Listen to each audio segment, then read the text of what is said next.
ونتوكل عليه ونعوذ بالله من شرور أنفسنا ومن سيئات أعمالنا من يهده الله فلا مضل له ومن يضلله فلا هادي له ونشهد أن لا إله إلا الله وحده لا شريك له ونشهد أن سيدنا وسندنا ومولانا محمدا عبده ورسوله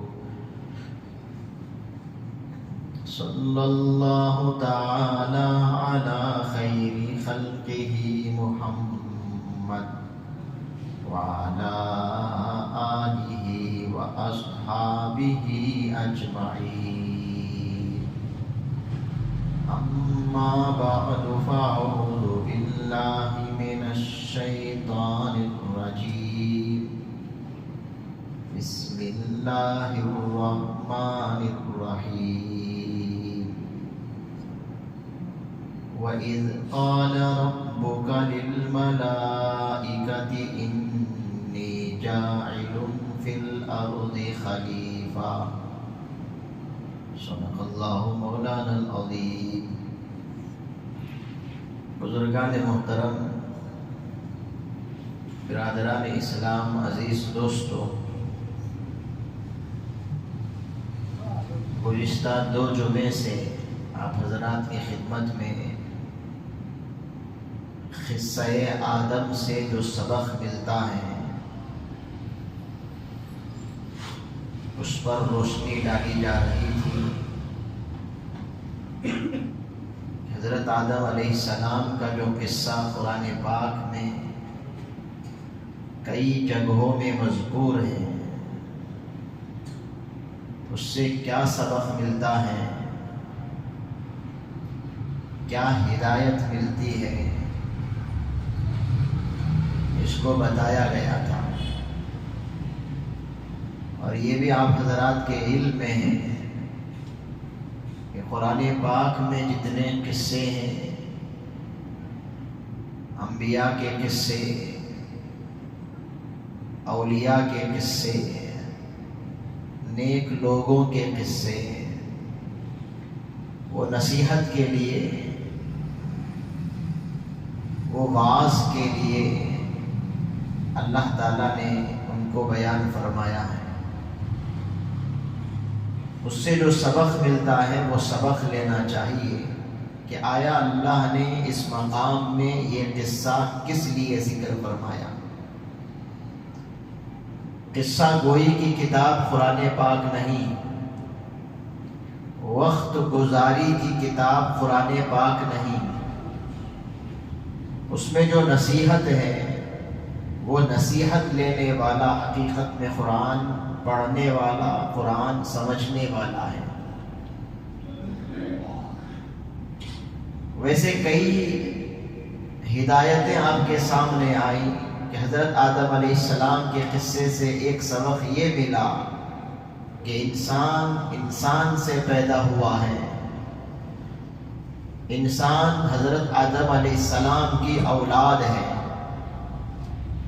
اور ایک سبق یہ ملا کہ حضرت آدم علیہ السلام کو دنیا میں بھیجنے کا مقصد دنیا سنبھالنے کے لیے ان کو بھیجا گیا، انہیں خلافت دی گئی، خلیفہ بنا کر دنیا میں بھیجا گیا. حکومت تو اللہ کی ہوگی، انسان دنیا میں آ کر اللہ کا نائب بن کر خلافت کرے گا، حکومت سنبھالے گا.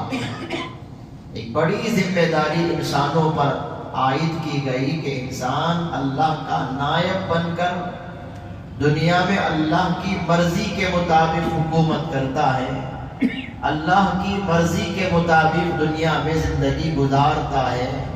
اس لیے انسان کو دنیا میں بھیجا گیا ہے. اور ایک سبق یہ ملا کہ انسان کو اللہ نے جو بھیجا، بھیجنے سے پہلے اللہ نے حضرت آدم علیہ السلام کو علم سکھایا، تو اس سے معلوم ہوتا ہے کہ علم سب سے پہلا اس کا مقام ہے.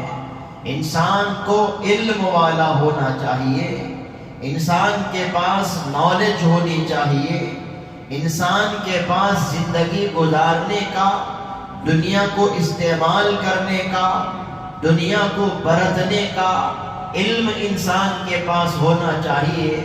تب جا کر کے وہ اللہ کی مرضی کے مطابق چیزوں کو استعمال کرے گا، زندگی گزر بسر کرے گا. ورنہ اگر علم نہ ہو تو چیزوں کو اپنی پسند کے مطابق استعمال کرنے کی کوشش کرے گا تو اللہ کی نافرمانی کرنے والا ہو جائے گا. اور یہ بھی اس سے سبق ملا کہ حضرت آدم علیہ السلام دنیا میں جب آتے ہیں تو دنیا میں آنے سے پہلے بڑا 2 گناہ، دنیا میں آنے سے پہلے 2 گناہ پیدا ہو گیا. شیطان نے وہ گناہ کیا، ایک حسد کا گناہ اور ایک تکبر کا گناہ.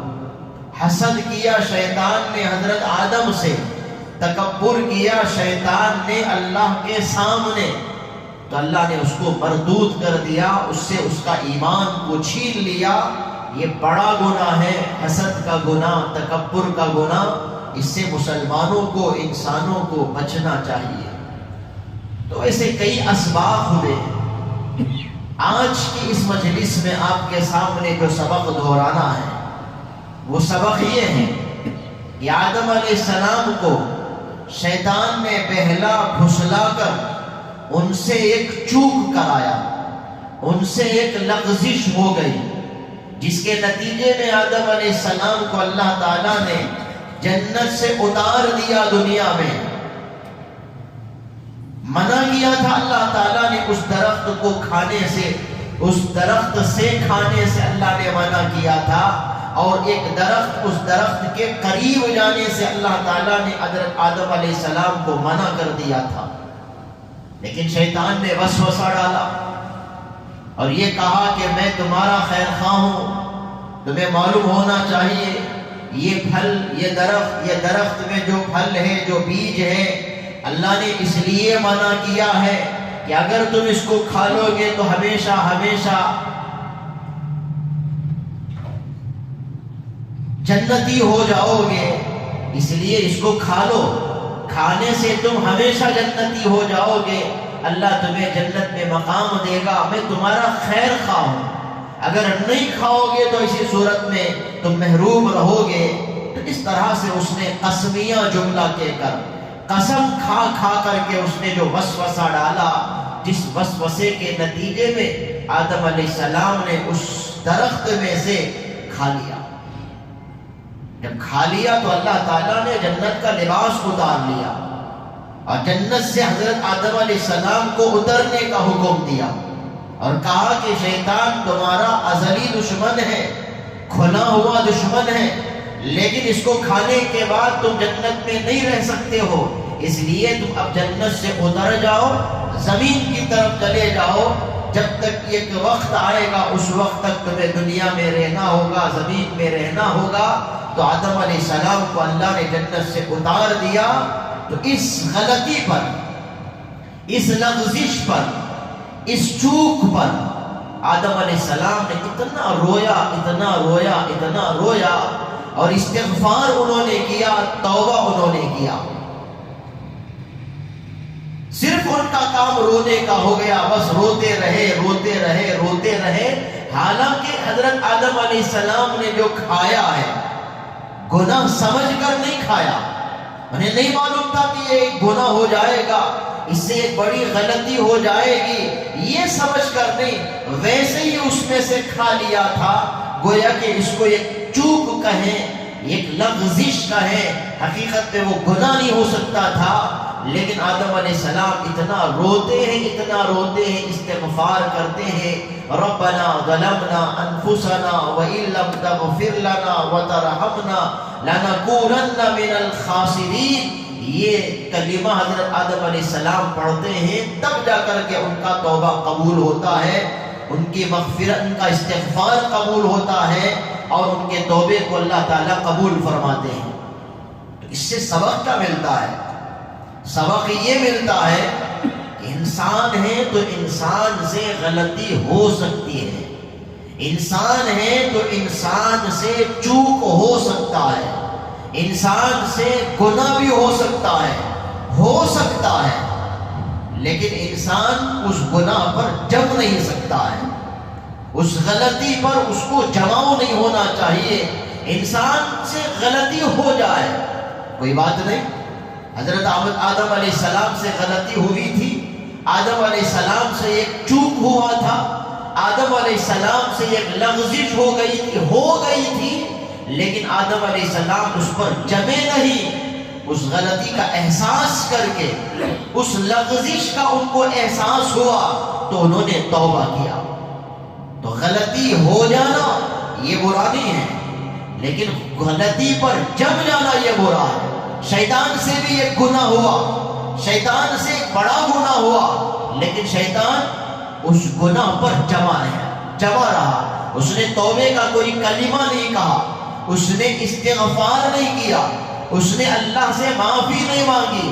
گناہ شیطان سے بھی ہوتا ہے، غلطی حضرت آدم سے بھی ہوتی ہے، لیکن حضرت آدم علیہ السلام اس غلطی پر جمتے نہیں ہیں، توبہ کرتے ہیں۔ اور شیطان سے جو گناہ ہوتا ہے، شیطان اس گناہ پر جم جاتا ہے، توبہ نہیں کرتا ہے۔ تو گناہ ہو جانا پھر توبہ کر لینا یہ انسان کا شیوا ہے، ہمارے اور آپ کے باپ کا شیوا ہے، نبیوں کا شیوا ہے، حضرت آدم علیہ السلام کا شیوا ہے۔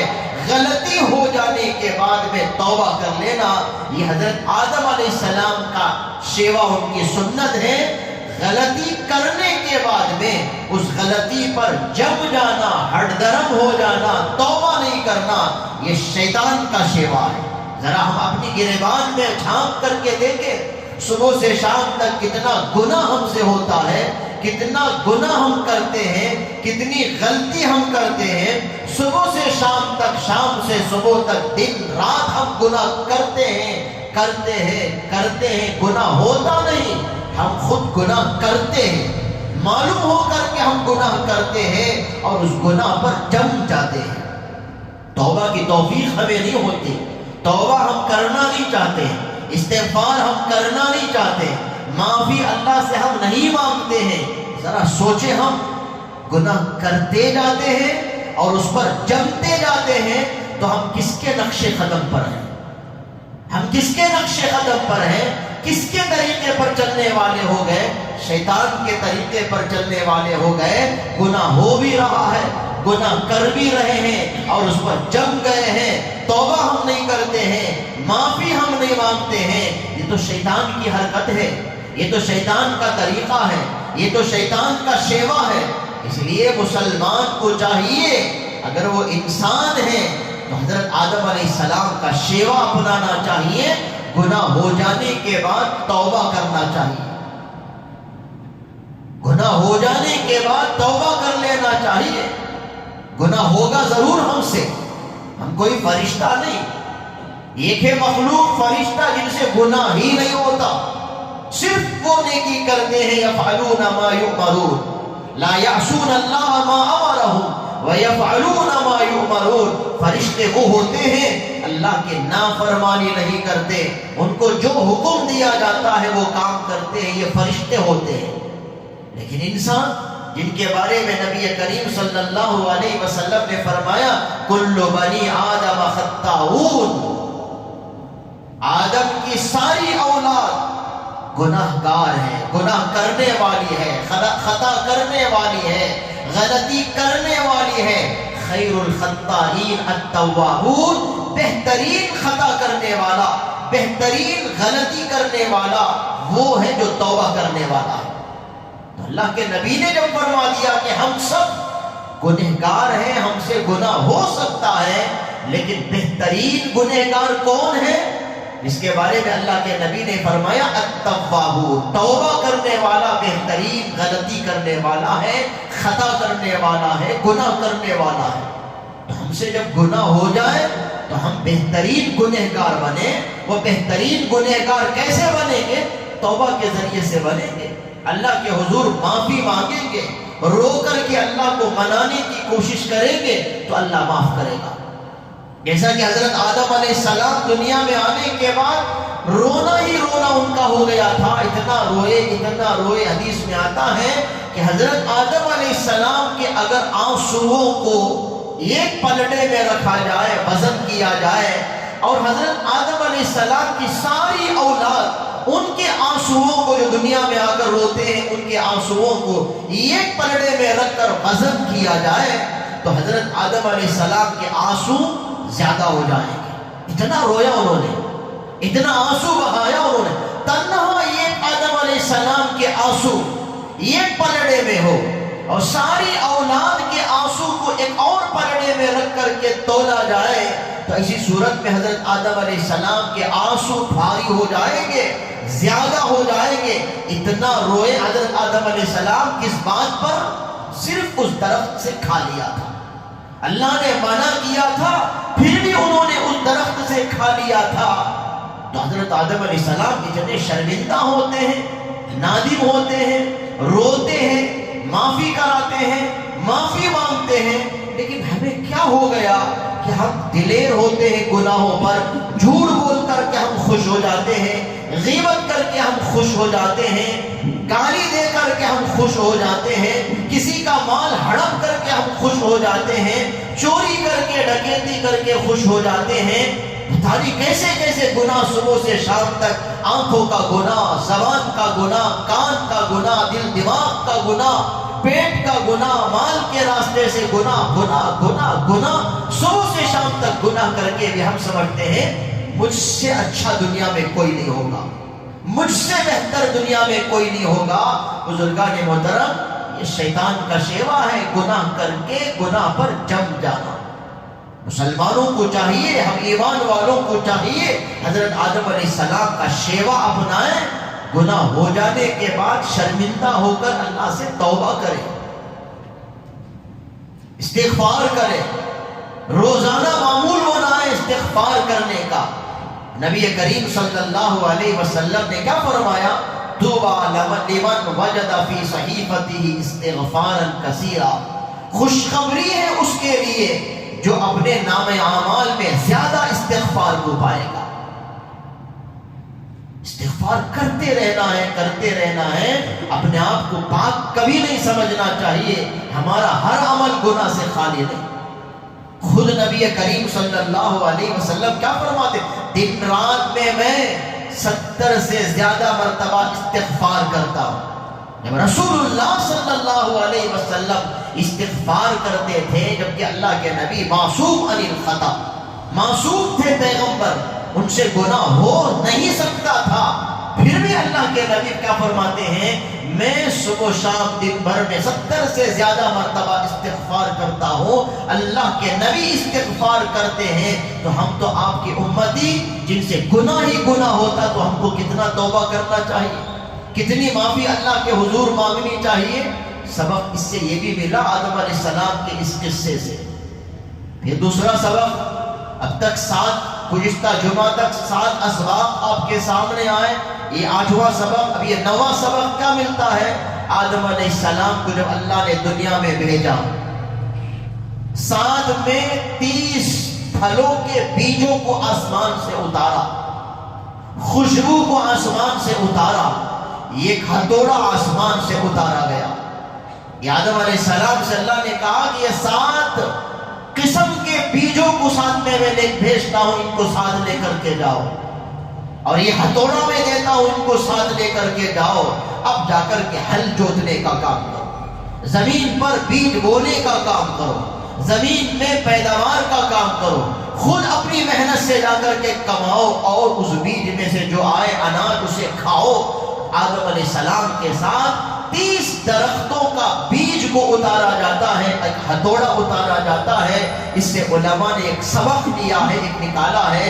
کہتے ہیں کہ انسان دنیا میں محنت کرنے آیا ہے, انسان دنیا میں اپنے ہاتھ کی کمائی کھانے آیا ہے, انسان دنیا میں کسی کا سہارا بننے آیا ہے, کسی پر بوجھ بننے کے لیے نہیں. کسی کے سامنے بھیک مانگنے کے لیے نہیں، کسی کے سامنے ہاتھ پھیلانے کے لیے نہیں۔ آدم علیہ السلام دنیا میں آئے، 30 درختوں کا بیج ان کے ساتھ میں اترا ہے، ایک ہتھوڑا اترا ہے، تو آدم علیہ السلام نے دنیا میں آ کر کیا کیا؟ ہل جوتنے کا کام کیا۔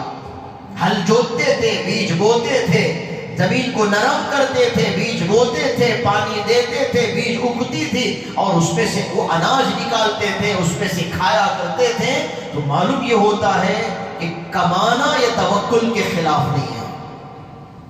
کمانے کے بعد اللہ پر بھروسہ ہو کہ اللہ پالنے والا، اللہ نے پیدا کیا تو اللہ نے روزی کا نظام بنایا ہے، اللہ پالنے والا، اللہ کھلانے والا، لیکن ساتھ میں کمانا بھی چاہیے، محنت مزدوری کرنی چاہیے۔ انبیاء دنیا میں آئے تو ایک ایک نبی کو آپ دیکھیں، وہ بھی اپنے ہاتھ کی کمائی کھاتے تھے۔ حضرت نوح علیہ السلام نجار تھے، بڑائی کا کام کرتے تھے، کارپینٹر کا کام کرتے تھے، تبھی تو انہوں نے اتنی بڑی کشتی بنائی۔ تختے سے انہوں نے جو کشتی بنائی، کیونکہ ان کو وہ کام معلوم تھا، بڑائی کا کام وہ جانتے تھے، نجار تھے وہ، یعنی کارپینٹر تھے وہ۔ تو نوح علیہ السلام اپنے ہاتھ کی کمائی کھاتے تھے، محنت مزدوری کرتے تھے۔ حضرت ادریس علیہ السلام درزی تھے، ٹیلرنگ کو جانتے تھے، کپڑا وہ سیتے تھے۔ حضرت ادریس علیہ السلام وہ ہاتھ کی کمائی کھاتے تھے۔ حضرت شعیب علیہ السلام جانوروں کو پالتے تھے، دودھ دوہتے تھے، دودھ کو بیچ کر کے وہ پیسہ وہ استعمال میں لایا کرتے تھے۔ حضرت ابراہیم علیہ السلام کسان تھے، کھیتی باڑی کرتے تھے۔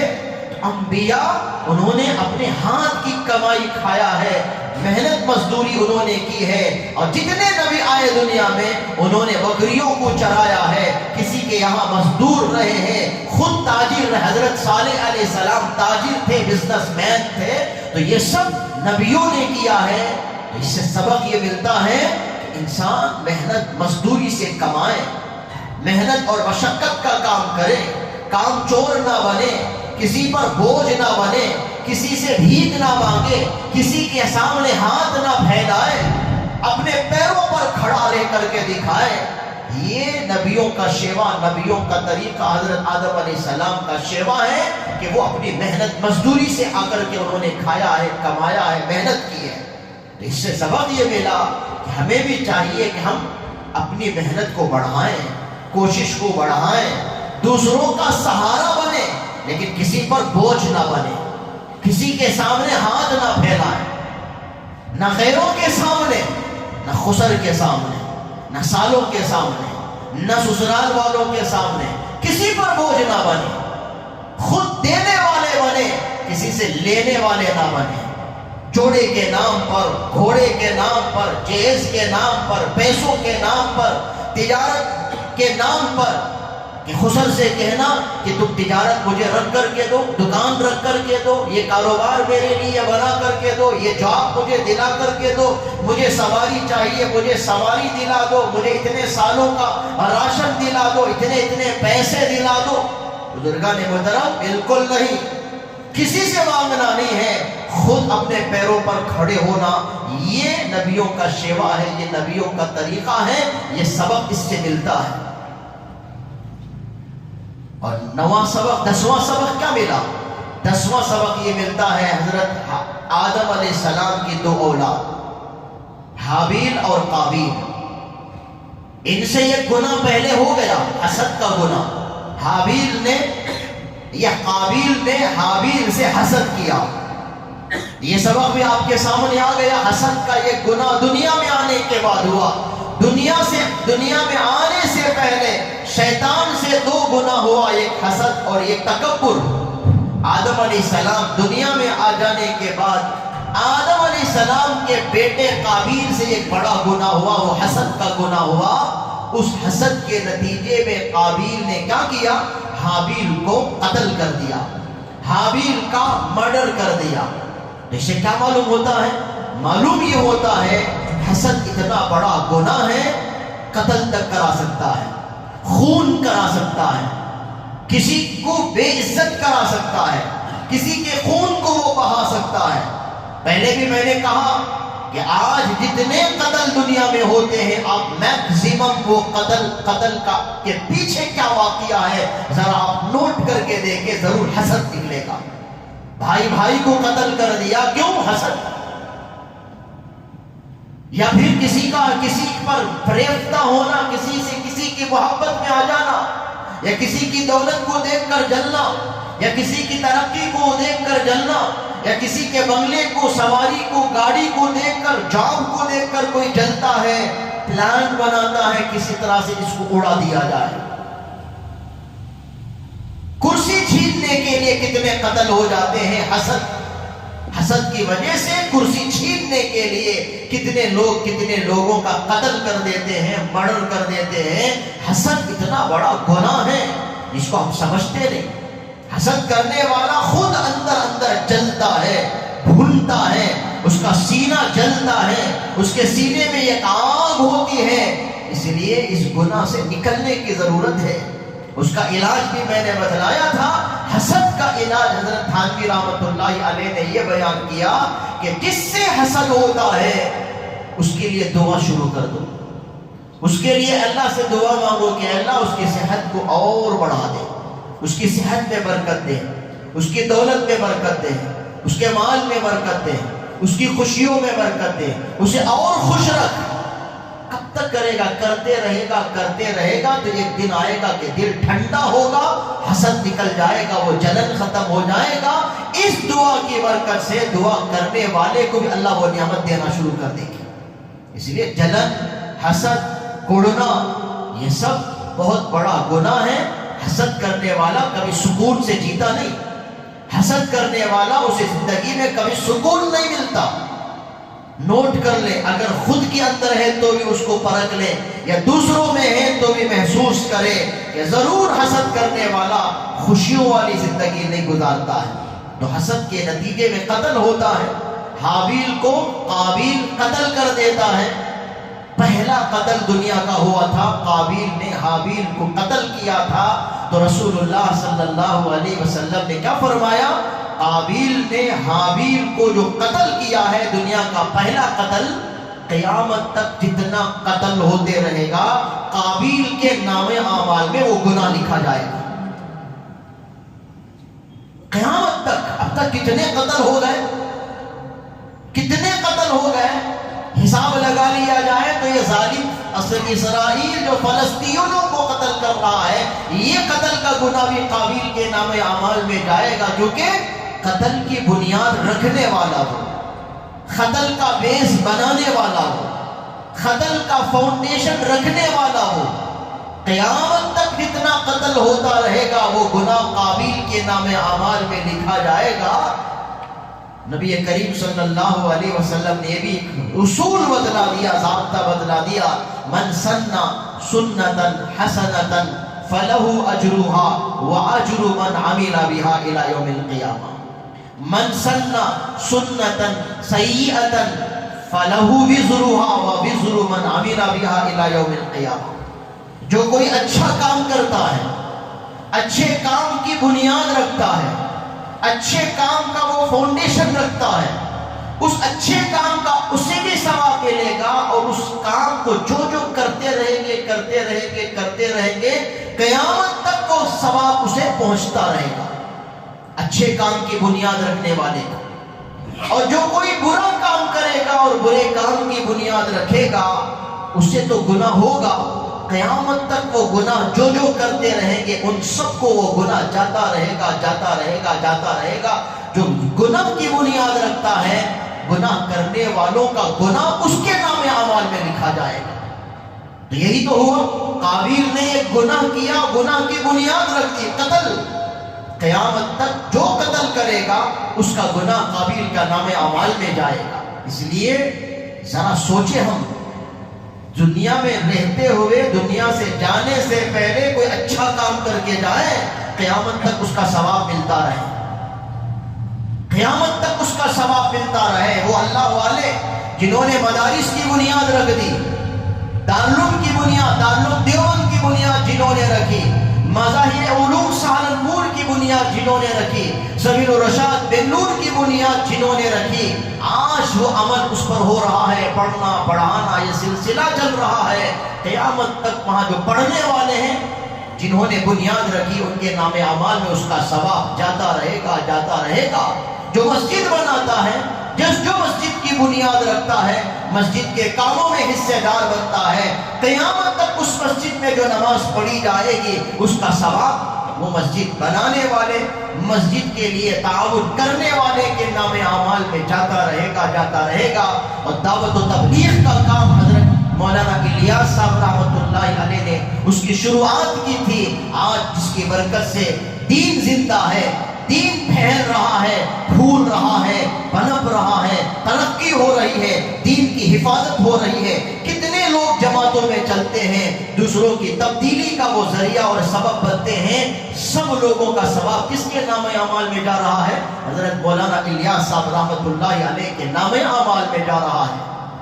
اور جو لوگ بدعات کی بنیاد رکھتے ہیں، جو لوگ بدعات کی بنیاد رکھتے ہیں، آپ جانتے ہیں کتنی بدعتیں ہیں، محرم کی بدعتیں، سفر کی بدعتیں، ربیع الاول کی بدعتیں، ربیع الثانی کی بدعتیں، کئی نام کے وہ فاتحہ جس نے اس کی بنیاد رکھ دی، قیامت تک وہ بدعت کا گناہ اس کے نام اعمال میں جاتا رہے گا۔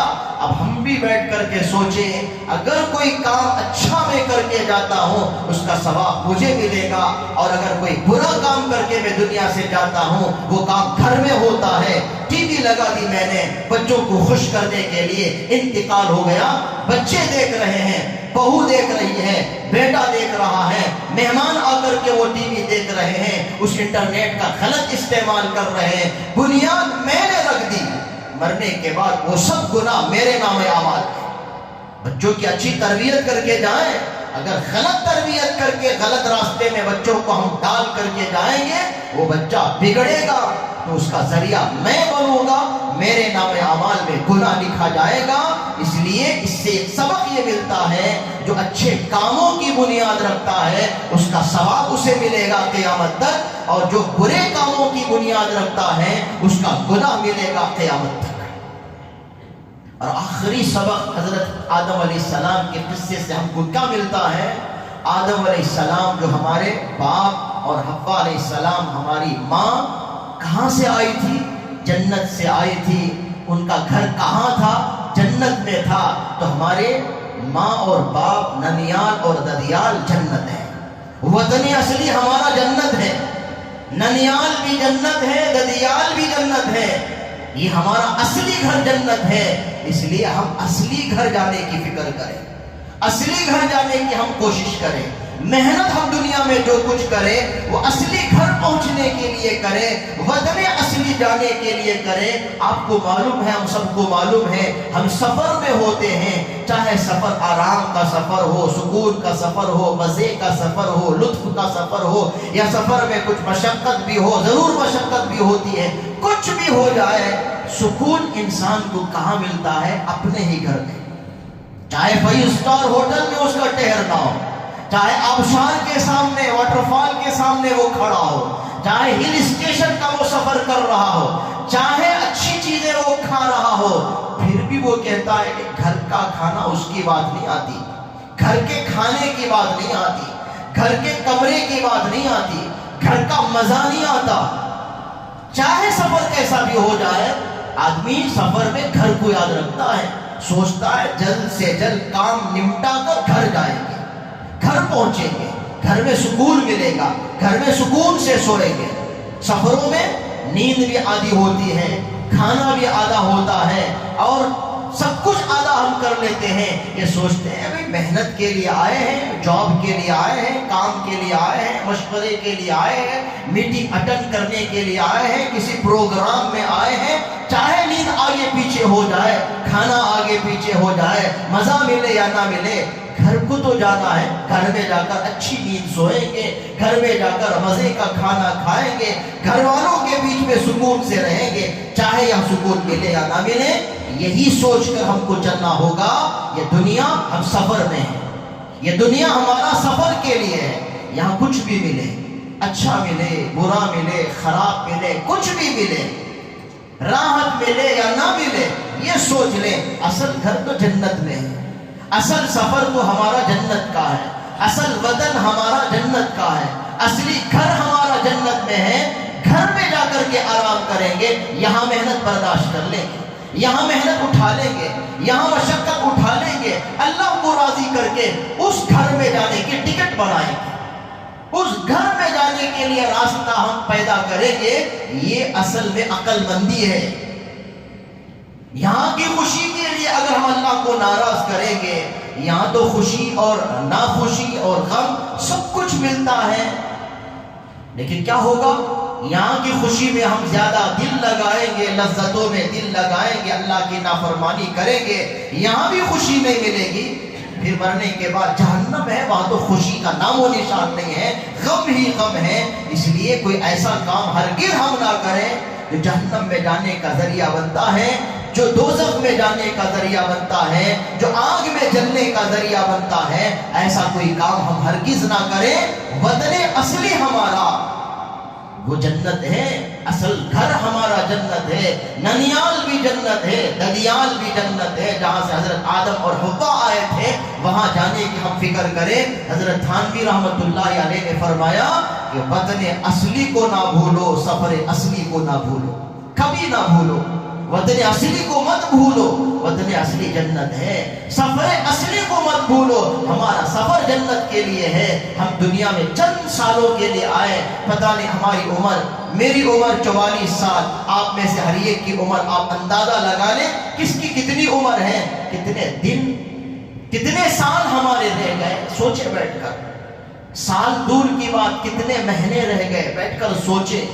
مہینہ بھی دور ہے، کتنے ہفتے ہمارے باقی ہیں، کتنے دن ہمارے باقی ہیں، کتنا گھنٹہ، کتنا منٹ، کتنا سیکنڈ مسجد سے باہر جائیں تو جانا نصیب ہوگا کہ نہیں ہوگا، کوئی گارنٹی نہیں ہے موت کے لیے۔ موت کبھی بھی آ سکتی ہے بزرگان محترم، بھائیو دوستو، موت کبھی بھی آ سکتی ہے۔ ہمیشہ ہر دن موت کے لیے ہم تیار رہیں، وہ اپنے اس اصلی گھر جانے کے لیے تیار رہیں جہاں انبیاء ہیں، جہاں صحابہ ہیں، جہاں اولیاء ہیں، جہاں اللہ والے ہیں، وہاں ہم جانے کی پلاننگ کریں گے۔ یہ عقل مندی کی بات ہے۔ یہاں کی لذتوں کے پیچھے جنت کو ہم کھو نہ بیٹھے، دوزخ کے ہم حقدار نہ بن جائیں۔ یہ 11 اسباب قصہ آدم سے نکلتے ہیں، اس کی طرف توجہ دینے کی ضرورت، یہ سبق سے ہم کو سبق لینا چاہیے۔ دعا کریں اللہ تعالیٰ کہنے والوں کو، سننے والوں کو عمل کرنا نصیب فرمائے، توفیق نصیب فرمائے۔ وآخر دعوانا ان الحمدللہ رب العالمین۔